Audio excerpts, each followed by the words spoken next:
பால் கறக்க போறீங்களா இல்ல ஆட்டோ ஓட்ட போறீங்களா? நான் வேணா எம்டிசில ரெக்கமெண்ட் பண்ணி உங்களுக்கு கண்டக்டர் வேலை வாங்கி தரேன். இனி நான் போற பாதை சிங்கப்பாதை. நம்மள ரியாக்ஷன் செய்யாம போகுது சிவாஜி மூவியிலே நெக்ஸ்ட் சீனான எனக்கு உங்களுக்கு பிடிச்சிருக்கு. உங்களுக்கு அப்ப நடுவுல இதெல்லாம் இருக்கு.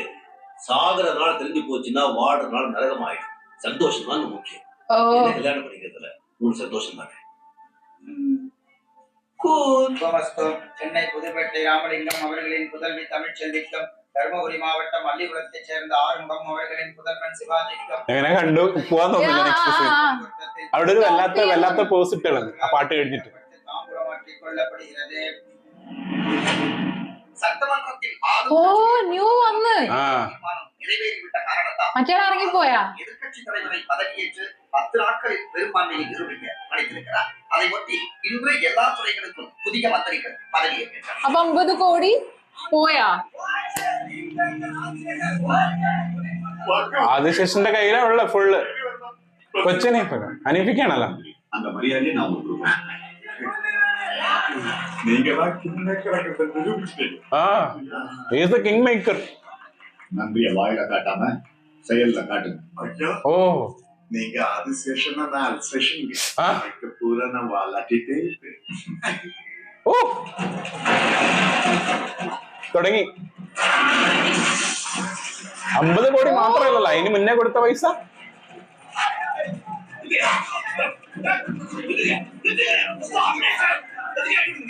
நீங்க ஐடி பார்க் ஃபியூச்சர் டெவலப் பண்ணி கவர்மெண்ட் ப்ராஜெக்ட்ஸ் வருது. நீங்க இந்த கட்டறது தப்பு. ஓ என்ன நினைச்சிட்டீங்க? ஆளுக்கு ஒரு காரணம் சொல்லிங்க. ஆவுங்க அடிக்கிறீங்க. 50 கோடி ரூபாய் பணம் வாங்கிட்டு நீங்க என்ன பிரச்சனை வராது சொன்னீங்க. இப்போ என்ன வந்துச்சு? சார் இது புது கவர்மெண்ட் ஆர்டர். நான் வேணா நாளைக்கு காலையில போறேன். அதுக்குள்ள நீங்க யாரையாவது பார்த்து ஏதாவது செய்ய முடியுமான்னு பாருங்க. Yes sir. அந்த இடத்துல கவர்மெண்ட் ப்ராஜெக்ட் வருது. எந்த மலையில உங்களுக்கு பர்மிஷன் கொடுத்தா? நோ இது ராங் ப்ராஜெக்ட். பெர்மிட் பண்ண முடியாது. சார் என்ன சார் தப்பு பண்ணேன்? என்ன ஏன் இப்படி பண்ணாங்க? நல்லது செய்ய வந்ததுக்கு இவ்வளவு தண்டனையா? எல்லா படியும் ஏறி இறங்கியாச்சு. டேபிளுக்கு டேபிள், பெஞ்சுக்கு பெஞ்சு, அதிகாரிக்கு அதிகாரி, மந்திரிக்கு மந்திரி, அவன் இவன் எல்லாருக்கும் எவ்வளவு கொடுக்கணும் அவ்வளவு கொடுத்தாச்சு. நீங்க கொடுத்ததுல அந்த கும்பலுக்கு அந்த மந்திரிகள் நாங்க ஃப்ரெஷ் நிறைய இன்வெஸ்ட் பண்ணிட்டு வந்திருக்கோம். சீட்டு விலை, எலெக்ஷன் எக்ஸ்பென்ஸ், பப்ளிசிட்டி எக்ஸ்பென்ஸ், எம்எல்ஏக்களோட விலைன்னு போஸ்டர் பொலிட்டிக்ஸ் ரொம்ப ஜாஸ்தி ஆயிடுச்சு. இப்ப நாங்க என்ன செய்யணும் சொல்லுங்க. அனிஃபுக்கு நன்னாட்டே உங்க ப்ராஜெக்டோட வேல்யூ எவ்வளவு? எத்தனை தடவைடா இதே கேள்வியை கேட்டீங்க? ஒண்ணும் இல்ல சார், 200 கோடி. அதுல 25% 50 கோடி வளர்ச்சி நிதிக்கு கொடுத்துடுங்க. பாக்கி நான் பாத்துக்கிறேன். ஓ சேம் ഇതെന്താ മറ്റേതാ ടൈം മെഷീനോ ലൂപ്പാ? இங்க காந்திக்கு மடம் கட்டுறது கூட இவங்க காசு கேட்பாங்க. பர்மிட் பண்ண முடியுமா முடியாதா? மரியாதை மரியாதை. காசு கேட்கற உங்களுக்கு என்னடா மரியாதை? அந்த இடத்துல வந்து என்னையா பேசுற நீ? பணம் கொடுக்காம நீ இந்த யூனிவர்சிட்டியை ஓபன் பண்ணவே முடியாது. கொடுக்க மாட்டேன். இது ஒரு பைசா கொடுக்க மாட்டேன். கீழ் கோர்ட்டு, நடு கோர்ட்டு, மேல் court, magistrate court, appeal court, session court, high court, supreme court. இந்த தேசத்துல நியாயம் எங்கேயாவது ஓரத்துல கால் இன்ச்சு பாக்கி இருந்தாலும் தோண்டி எடுக்கிறேன். முயற்சி பண்ணிப்பா. காலிஞ்செങ്കിലും അല്ലേ? ஓ என்ன சிவாஜி எப்படி இருக்கீங்க? உங்க பல்கலைக்கழகம் எல்லாம் எப்படி போயிட்டு இருக்கு? ஏதாவது உதவி தேவைப்பட்டா சொல்லுங்க. பெரிய மனுஷனையா நீ? புழு பூச்சியோட கேவலம் உனக்கெல்லாம் நல்லா சாவே வராது. தப்பு. சார் ஏதோ கோவத்துல இருக்காருப்பா. நான் அப்புறமா உங்ககிட்ட போன்ல பேசுறேன். ഓ വെള്ളയിട്ട കറുത്ത മനുഷ്യൻ അല്ലേ? ஜெயிச்சு ஆகணும். கவர்மெண்ட் மாறிடுச்சுன்னா அவங்க போட்ட ஜீவோவை ஆர்பிட்டரே இவங்க கேன்சல் பண்ணிடுறதா?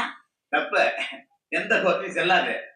காலையில கோர்ட்டுக்கு போனவன ஒரு ரிட்டு போட்டு அந்த ஸ்டே வெக்கேட் பண்ணிடுறேன். இல்லைன்னா ஸ்டே ஆர்டர் வாங்கிடுவான்.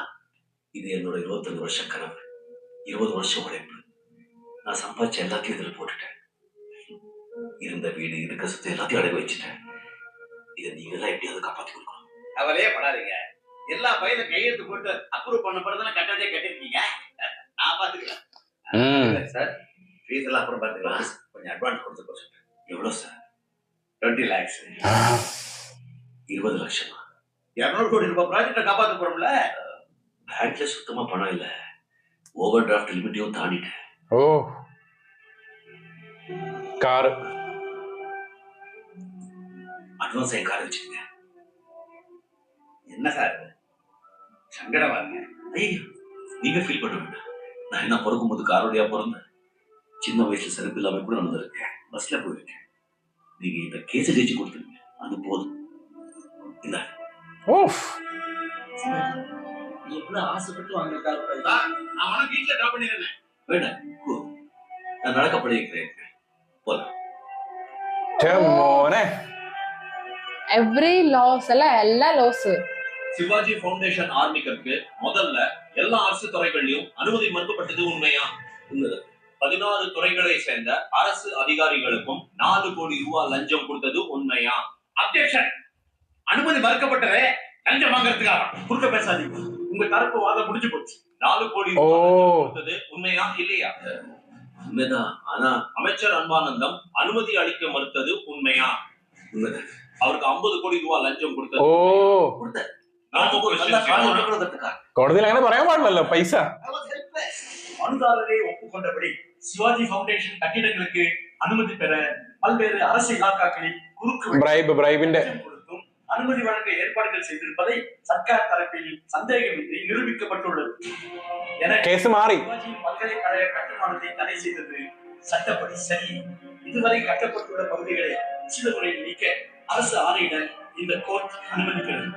இதற்காக எந்தவித நஷ்ட ஈடும் அரசு தர தேவையில்லை. ഓ. അങ്ങനെ കേസ് മാറി. പിന്നെ ബ്രൈബ് കൊടുത്തതിന് എന്തായാലും കേസാവില്ലത് കൊടുത്താലും. என்னங்க சிவாஜி இப்படி ஆயிப்போச்சு. பேசாம நான் சொன்ன மாதிரி ஒரு 5 ஸ்டார் ஹோட்டலோ ரியல் எஸ்டேட் பிசினஸ் பண்ணிருந்திருக்கலாம். படுவாவி பசங்க எல்லாருமா சேர்ந்து உங்களை நடுத்தருக்கு கொண்டு வந்துட்டாங்களே. இப்போ என்ன பண்ண போறீங்க? மூட்டை தூக்க போறீங்களா? இல்ல பால் கறக்க போறீங்களா? இல்ல ஆட்டோ ஓட்ட போறீங்களா? நான் வேணா எம்டிசில ரெக்கமெண்ட் பண்ணி உங்களுக்கு கண்டக்டர் வேலை வாங்கி தரேன். பண்றீங்களா? കണ്ടക്ടർ. ஐயோ அதுக்கெல்லாம் முன் அனுபவம் வேணுமே. உட்கார்ந்த இடத்துலயே நோகாம நோம்பு கும்புற வேலை ஒண்ணு இருக்கு. சரிங்களா? நம்ம தேசிய தொழில் 500,000 இருக்கு. சில்லற இருக்கா வேலை கூட? ഓ. ഇൻസൾട്ട് ചെയ്യുന്നു. தாயே மகமாயி, இவர் ஆரம்பிக்கிற தொழில் நல்லபடியா நடக்கணும். என் கை ரொம்ப ராசியான கை. முதல் போனி நானே பண்றேன்.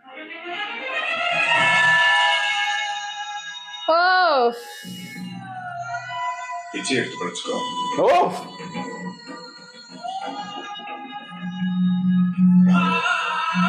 ச்சே മോനെ. വില്ലൻ.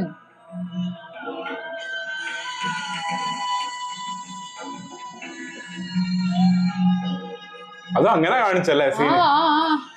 ലോസ്റ്റ് എവറിത്തിങ് ഓൾമോസ്റ്റ് അല്ലേ?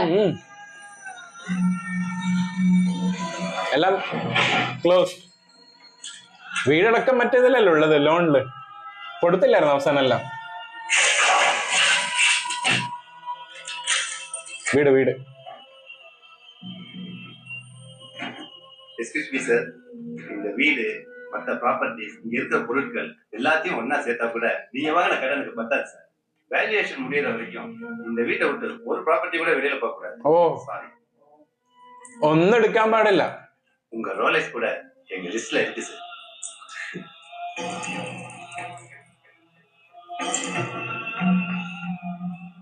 എല്ലാം വരുന്നുണ്ട് ആ വാല്യൂല്. ഒന്നും ഇല്ലാണ്ട് ഇറങ്ങാണല്ലോ, 0.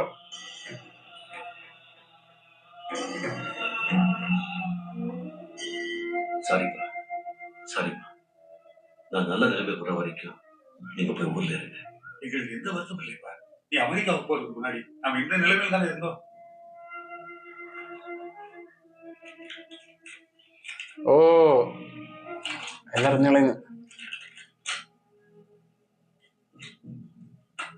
നാട്ടിലോട്ട് പോകാൻ വേണ്ടിട്ടാ പറഞ്ഞ തൽക്കാലം.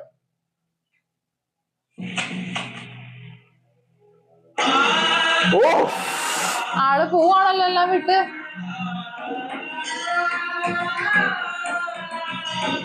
ഓ, വാട്ട്സ് നെക്സ്റ്റ് അല്ലേ? ആ ഒരു സാധനം ഇട്ടേക്കണേ.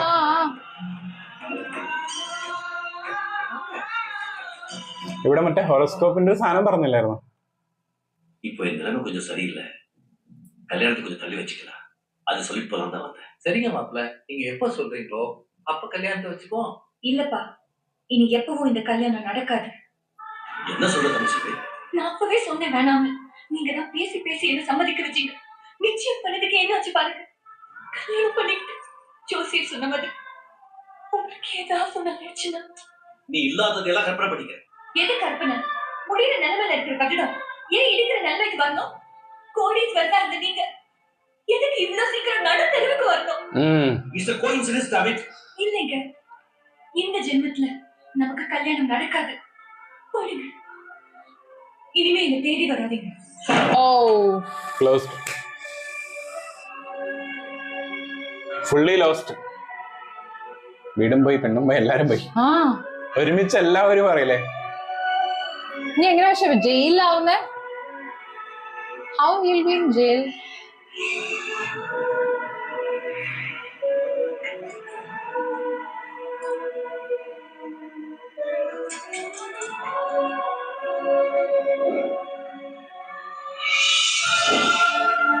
ആ 1 rupee.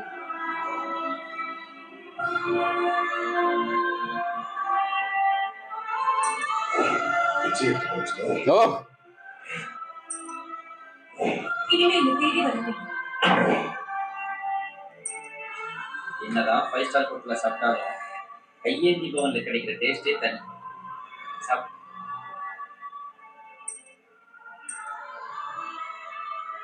நீ பேசாம அமெரிக்காவுக்கே போயிடு சிவாஜி.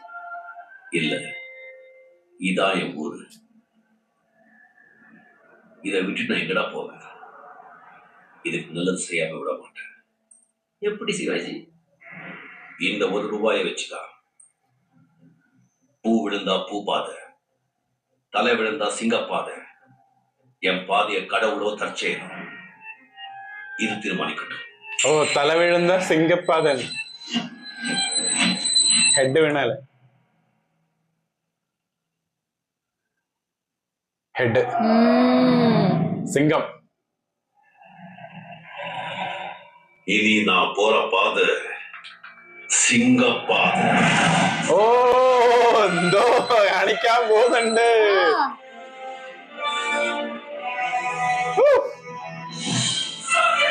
പക്ഷെ ഇത്ര തകർച്ചയിൽ ആ ഒരു സാധനം കാണിച്ചുണ്ട്.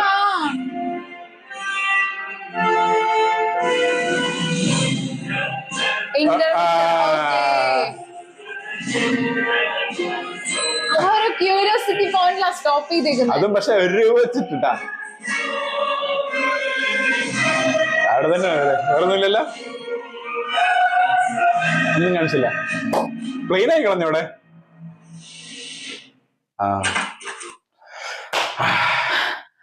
ഓക്കെ, അതായത് എന്താ പറയാ, like the point where the stop ചെയ്ത സ്ഥലത്ത് എന്ന് പറയുന്ന സമയം നമുക്കൊരു ഗസ്സും ചെയ്യാൻ പറ്റുന്നില്ല. Because he's completely lost everything. അപ്പൊ അതിനുശേഷം ഇനി എന്താ നടക്കുക? ആൻഡ് ഭയങ്കര സഡൻ സീൻസ് ആയിരുന്നല്ലോ. അതായത് 1 ടൈമിൽ നമുക്ക് ഫീൽ ചെയ്യും okay he's going to build ആ ഒരു യൂണിവേഴ്സിറ്റി ഒക്കെ കുഴപ്പമില്ലാണ്ട് പോകുന്നുണ്ട്. Again the problems will be coming. പക്ഷെ അവിടെ എന്ന് വെച്ചാൽ ആ ഒരു പൊളിറ്റീഷ്യൻ കം വില്ലൻ, പൊളിറ്റീഷ്യൻ തന്നെയാണ്, അല്ലെങ്കിൽ businessman. He is like a king maker എന്ന് തന്നെ പറയാം. അതായത് ഏകദേശം ആദിശേഷൻ എന്ന് പറയുന്ന ഏകദേശം ഒരു ഇലിമിനാറ്റി ടൈപ്പ് ക്യാരക്ടറാണ്. അതായത് ആള് ബിസിനസ് ഒക്കെ ചെയ്യുന്നെങ്കിലും പൊളിറ്റിക്സ് ഫുൾ കൺട്രോൾ ചെയ്യുന്ന കാരണം ഒരാളെ മാറ്റി അടുത്ത ഒരാളെയല്ല ഒരു പാർട്ടിനെ മാറ്റണത് മൊത്തത്തിൽ മാറ്റി. അങ്ങനെ തോന്നുന്ന സമയത്ത് ദാറ്റ് ഓൾമോസ്റ്റ് എന്താ പറയുക, ഇപ്പൊ ഏകദേശം കേസ് മാറി. കൊടുത്ത കേസ് അല്ല ശരിക്കും അവസാനം വന്നത്. പക്ഷെ എനിക്ക് തോന്നുന്നു വാദി ആയതുകൊണ്ടായിരിക്കും ചിലപ്പോ അപ്പൊ വെറുതെ വിട്ടിട്ടുണ്ടാവാം. പക്ഷേ അഗെയിൻ ലൈക്ക് നമ്മളെ ഫസ്റ്റ് കാണിച്ചത് ആള് ജയിലായിരുന്നു എന്നാ കാണിച്ചത്. പക്ഷെ വൈ ഹൗ ദാറ്റ് സീൻ എപ്പോഴാ വരുന്നത് എന്നുള്ളതാണ് ശരിക്കും അറിയാൻ പാടില്ലാത്ത. ഐ വാസ് തിങ്കിങ് ദാറ്റ് ഇപ്പോഴാ വരാൻ പോകുന്നത്. ബ്രൈബിന്റെ കണ്ടപാടല്ലേ. പക്ഷെ അങ്ങനെയല്ല, എനിക്ക് എന്താണെന്നറിയില്ല ഇനി വരാൻ പോകുന്നത്. പക്ഷെ ആ ഒരു 1 രൂപയുടെ ആ ഒരു സീനിന്റെ അകത്ത് അവസാനം അത്രയും കംപ്ലീറ്റ്ലി ലോസ് ആയ സമയത്ത് ആള് കോൺഫിഡന്റ് ആണ് അല്ലെ. അതായത് കോയിൻ ഇട്ടതിന് ശേഷം സിംഗം എന്ന് പറഞ്ഞ ശേഷം വേഗം അവർ ഇരുത്തില്ലേ, ആ ഒരു മാസ് ഇരുത്തം എന്റെ മോനെ. അതെനിക്കൊന്ന് അങ്ങനത്തെ ഷോട്ടും പിന്നെ ആ ഒരു ലുക്കും സാധനങ്ങളൊക്കെ കാണിക്കാൻ രജനി സാറിന് പറ്റുള്ളൂ. ഭയങ്കര അല്ലെ, ആ ഒരു ഗൂസ് ബംസ്. നല്ല അഡ്വർടൈസ്മെന്റ് ഉണ്ടായിരുന്നു മറ്റേ സ്ഥലത്തല്ലേ ആ ഒരു. അത് പിന്നെ ശങ്കർ സാറിന്റെ പടത്തിൽ ഉണ്ടാവുന്ന സാധനമാണ്. പക്ഷെ നമ്മൾ അറിയില്ലേ, ആ ഒരു കറക്റ്റ് ശങ്കർ പടാന്ന് തെളിയിക്കുന്ന രീതിയിലുള്ള ഒരു ഇന്റർവൽ പഞ്ചാണ് കൊടുത്തിരിക്കുന്നത് അല്ലെ. ഇടയ്ക്ക് വന്നിട്ടുള്ള ആ ഒരു സോങ് ഭയങ്കര ആ ഒരു സ്റ്റൈൽ സോങ്. അത് വേറെ ഒരു ഇപ്പൊ പോലും എനിക്ക് തോന്നുന്നില്ല അങ്ങനത്തെ ഒരു സോങ് വരുന്നു. ഇല്ല, ഇപ്പൊ വരുന്ന സോങ്ങിന് വരെ അങ്ങനത്തെ ഒരു ലെവൽ ഇല്ല. ആ സോങ് എന്ന് പറയുന്നത് ഞാൻ ഫസ്റ്റ് ടൈം ആണ് കാണുന്നത്. ഈ സോങ് ഞാൻ കണ്ടിട്ടില്ല, ബീറ്റ് കേട്ടിട്ടുണ്ട്. പക്ഷെ എന്ന് വെച്ചിട്ടുണ്ടെങ്കിൽ ആ ഒരു സോങ് വരെ ഒരു ഭയങ്കര ഒരു വെറൈറ്റി ആണ് കേട്ടോ അവിടെ കൊണ്ടുവന്നതും. ആ ഒരു കറക്റ്റ് പ്ലേസിംഗ് ആയിരുന്നു അതിന്റെ. പിന്നെ ആ ഒരു ഹൊറോസ്കോപ്പ് സംഭവങ്ങളൊക്കെ പറഞ്ഞിരിക്കുന്ന രീതിയാണെന്നുണ്ടെങ്കിൽ ഒക്കെ നോക്കുന്ന സമയത്ത് എവറിത്തിങ് ഈസ് മാച്ചിങ് അല്ലെ. അത് രണ്ട് രീതിയിലാണ് പറഞ്ഞേക്കണേ. ചിലപ്പോ കോയിൻസിഡൻസും ആവാം, അങ്ങനെയല്ലേ നമ്മൾ പറയില്ലേ. ചിലത് നമ്മൾ ചിലപ്പം ചില സംഭവങ്ങൾ നടക്കുന്ന നമ്മൾ വിശ്വസിക്കും അങ്ങനെ ആയിരിക്കും എന്നുള്ളത്, വിശ്വസിച്ച് പോകുന്ന സിറ്റുവേഷൻസ് ഉണ്ടാവും. അപ്പൊ അതും കാണിച്ചിട്ടുണ്ട്. സോ മൊത്തത്തിൽ ആളെന്താ പറയാ, കോടീശ്വരനായ ആള് ഇപ്പൊ ഹീസ് ലൈക്ക് ഓൾമോസ്റ്റ് സ്ട്രീറ്റിലാണുള്ളത്. 1 റുപ്പി. ഇനി ആ 1 റുപ്പിയും കൊണ്ട് എന്താ ചെയ്യാൻ പോകുന്നത്? ആൻഡ് 1 റുപ്പി അത് എന്തോ മാറ്റം വന്നിട്ടും again he's going to jail. He's going not again is going to jail. അതിന്റെ റീസൺ എന്താണെന്നുള്ളതാണ് മനസ്സിലാക്കുന്നത്. ഈ ഒരു മൂവി തിയേറ്ററിൽ പോയി കണ്ടാണെങ്കിൽ നമുക്ക് എന്തായാലും ഭയങ്കര ഒരു ക്യൂരിയോസിറ്റി ആയിരിക്കും നെക്സ്റ്റ് സീൻ എന്നുള്ളത്, ഇല്ലേ? കാരണം എന്ന് വെച്ചിട്ടുണ്ടെങ്കിൽ ഇവിടെ ഏകദേശം എല്ലാം ലോസ് ആയിട്ടിരിക്കുന്ന ഒരു സമയമാണ്. ഇവൻ എന്താ പറയാ, like she also said no അല്ലെ. അപ്പൊ അങ്ങനെന്ന് വെച്ചാൽ ഒന്നും ഇല്ലാത്തൊരു അവസ്ഥയിലാണ് ഇരിക്കുന്ന ആള്. ഫുഡ് പോലും കഴിക്കാനായിട്ട് താല്പര്യപ്പെടുന്നില്ല. അപ്പൊ അങ്ങനത്തെ ഒരു മൊമെന്റിൽ എന്ത് ഐഡിയ ആയിരിക്കും? Because he got A confidence that okay ആ ഒരു സിംഗപ്പാതയാണ്, ഡിഫറെന്റ് ആണ്. അപ്പൊ ഇത്രയും നേരം നടന്ന വഴിയിലൂടെ അല്ല നടക്കാൻ പോകുന്നത്. അതായത് ഇത്രയും നേരം നടന്ന പാത എന്ന് പറയുന്നത് കൂടുതൽ ഒരു നേരിന്റെ പാതയായിരുന്നു. ഓക്കെ, കുഴപ്പമില്ല, എല്ലാവരും പറയുന്ന രീതിയിൽ ചെയ്യാം. പക്ഷെ സംതിങ് ട്രിക്കിയർ വേ ഹീസ് ഗോയിങ്. അതാണ് സംഭവം നടക്കാൻ പോകുന്നത്. അപ്പൊ നമുക്ക് നോക്കാം അടുത്ത സീനിൽ എന്താ അടുത്ത വീഡിയോയിൽ കാണാം.